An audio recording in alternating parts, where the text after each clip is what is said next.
As the next season of Grandmaster Nightfalls approaches, most are busy scrambling to grind out those final power levels to get GM ready, except for our valiant Moon Defenders, of course. This seems like the perfect time to cover a topic that's needed to be addressed for a while now, and that is, are Grandmaster Nightfalls dying? This playlist has been around for over 2 years now, and there are elements that are pretty outdated when compared to other activities. Today, we'll be discussing the current state of Grandmasters and 5 ways that I think they can be improved for everyone. I'm Above, and if you enjoyed today's video, a like and subscription would be greatly appreciated. Now, let's get into it. Before we dive in and upset the "Go play a different game, bro" crowd, I want to make it clear that I love Destiny 2. Any feedback I provide comes from a place of wanting this game to succeed long term. I love Grandmasters. In fact, I have over 1,200 clears to date and have helped hundreds of Guardians acquire their Conqueror titles since the playlist's inception. I don't say this to flex, but rather to provide context that I play this game mode a lot, maybe too much. But despite my love for this playlist, there are some glaring issues that need to be addressed to ensure it remains healthy long term, because I fear that if they don't, this playlist will lose interest rather quickly. So without further ado, let's start with the core issues and how we can fix them. First up, we have repetitive Nightfall Rotation. To me, this is easily one of the biggest issues plaguing the Grandmaster Nightfall playlist at the moment. Since the launch of the DCV during Beyond Light, we've had 9 strikes removed from the game. This includes the fan favorites Pyramidion and Will of the Thousand strikes, both of which were removed before they even got to be Grandmasters. Meanwhile, the other 7 strikes were only in rotation for 1 to 2 seasons max before being removed. This includes Savathun's Song, Tree of Probabilities, Garden World, Strange Terrain, Festering Core, Broodhold, and the Hollowed Lair. I would love to see some of these strikes come back. Meanwhile, we have Glassway and Fallen Saber that have been in the GM rotation 4 of the past 7 seasons, and since losing those 9 strikes, we've gained just 7 in return over the last 2 years, 3 of which are reprise strikes from Destiny 1. But don't get me wrong, any sort of new strike content is a welcome addition, but for a live service game that Bungie claims to be an MMO, to have a net loss of 2 strikes across 2 major expansions is pretty shocking for one of Destiny's core playlists, especially when you consider the fact that Grandmasters tend to carry the back half of seasonal content for a lot of players. Though it's not realistic to expect new strikes every single season, a couple of new strikes per year, supplemented with returning sunset strikes, seems like a pretty good compromise, and would add much needed variety to the overall strike playlist. I think this would keep Grandmasters much more refreshed and enjoyable for everyone.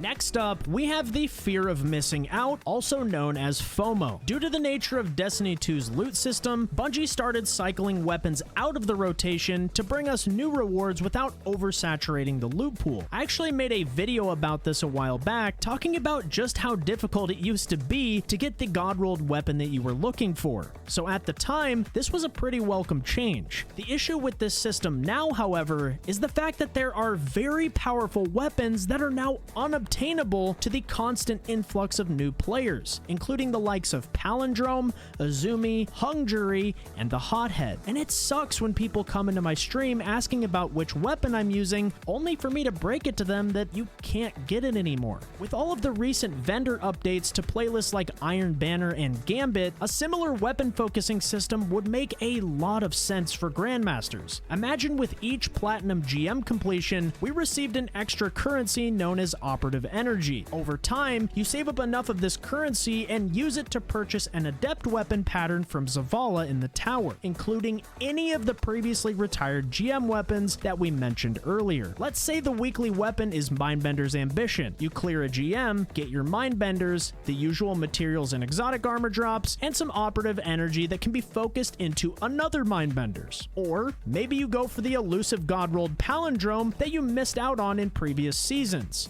Bungie PUBG's one weapon per week system is still a good way for players to focus farm for a specific weapon, but by adding an additional currency to chase on top of the weekly weapon, it keeps players invested chasing god rolls week in and week out, especially when you consider how diverse the adept weapon loot pool is, especially if all of the sunset GM weapons come back. Bringing these weapons back and eliminating FOMO would be the perfect way to welcome new players to endgame content.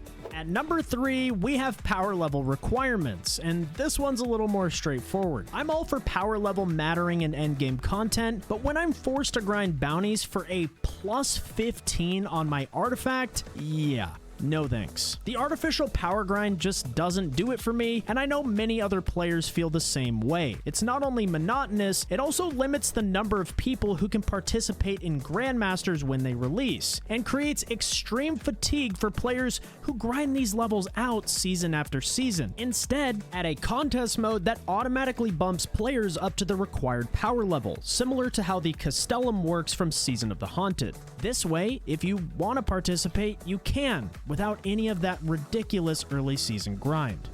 At number 4, we have stale modifiers. Over the last several years, the GM playlist has seen some pretty gnarly modifiers added to it, from elemental singes to match game, increased environmental damage, and even baby screams that would clip through the floor and kill you unexpectedly. Funny enough, this was probably my favorite modifier to date because it was unique. With these other modifiers that have been stale for several years at this point, Divinity and Arbalist have become the universal solution to almost all of them, with the only variety being the element on your linear fusion rifle depending on the weekly singe. I think we have so many negative modifiers at the moment that the playlist has lost a little bit of that fun factor it used to have. I would love to see modifiers like Specialist and Grenadier brought back to spice up the meta a little bit more each week. Imagine Grenadier on a strike like Fallen Saber this season, where it's arc singe and you get to melt the boss with storm grenades. It would not only be a ton of fun, it would also be pretty damn effective, and it's memories like this that keep me playing Destiny after all this time. The 5th and final point we'll be covering today is loot incentive. This one is interesting because at its core, the GM playlist loot incentive is actually pretty good. You get a guaranteed adept weapon, frequent exotic armor drops, materials, and even a Nightfall memento, though I'm not really sure we want to talk about that one. With that said, there are some pretty significant flaws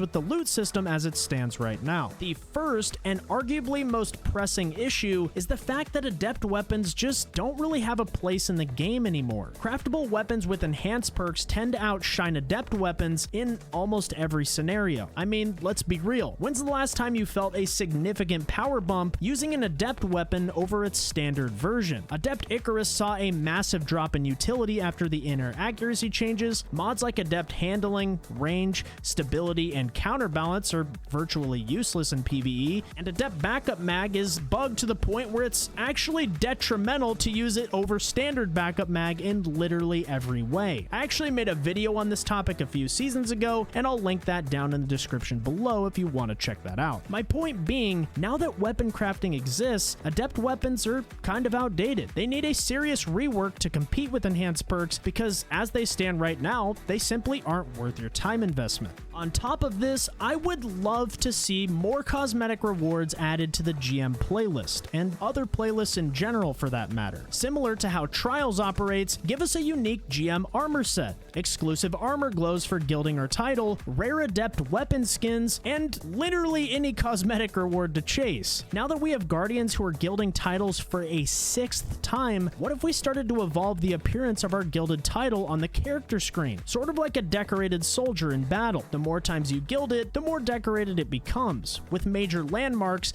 at the 5th and 10th guild. Change the color to stand out more. Add more flair to it. Let us show off that we've been longtime warlords of the GM playlist. Something to stand out in the tower like many of us used to do in Destiny 1. Anyways, guys, these are just a few ways I think the GM playlist could be improved. What do you guys think about the GM playlist at the moment? Are you happy with the state of it, or do you have improvements that you'd like to see? Let me know down in the comments below. Anyways, guys, that's it from me.